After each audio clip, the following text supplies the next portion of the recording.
լավա նրանով, որ 2018 թվականից այսօր պետությունից թալանված շուրջ 8 միլիարդ դրամի գույք եւ դրամական միջոցներ արդենից վերադարձվել են։ Լավա նրանով, որ առաջիկայում Արարատ ցեմենտ գործարանը կվերադարձվի պետությանը որպես գողացված ապօրինի գույք։ Լավա նրանով, որ Հայաստանի էլեկտրական ցանցերը այսօր պետական վերահսկողության ներքո են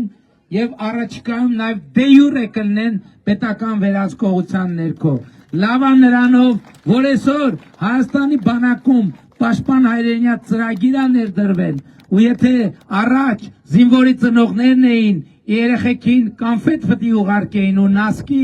այսօր պաշտպան հայրենիա ծրագրով զինվորը գնում 6 ամսից հետո դառնում է պայմանագրային զինծառայող եւ իր ատեստավորված արդյունքներից կախված ամսական 300, 400, 500, 600 հազար դրամով գալիս է իր տուն եւ մարդական հերթապահությունից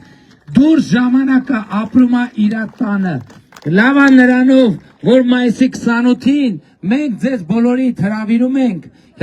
ենք Հանրապետության հրապարակ, որպեսզի մենք ձեզ բոլորիդ շնորհավորենք, մենք հիմա Վազգեն Սարգսյանի ծննդավայրում ենք գտնվում, որպեսզի մենք պարզ ճակատով ասենք եւ ձեզ ցույց տանք, որ այսօր Հայաստանի Հանրապետությունը ունի նոր բանակ ունի, որը պետքա ապահովի Հայաստանի պաշտպանությունը եւ Հայաստանի պաշտպանության ու անվտանգության ռեզերվը։ Հավանիչ տեսանյութը եւ բաժանորդագրվիչ նորությունները բաց չթողնելու համար։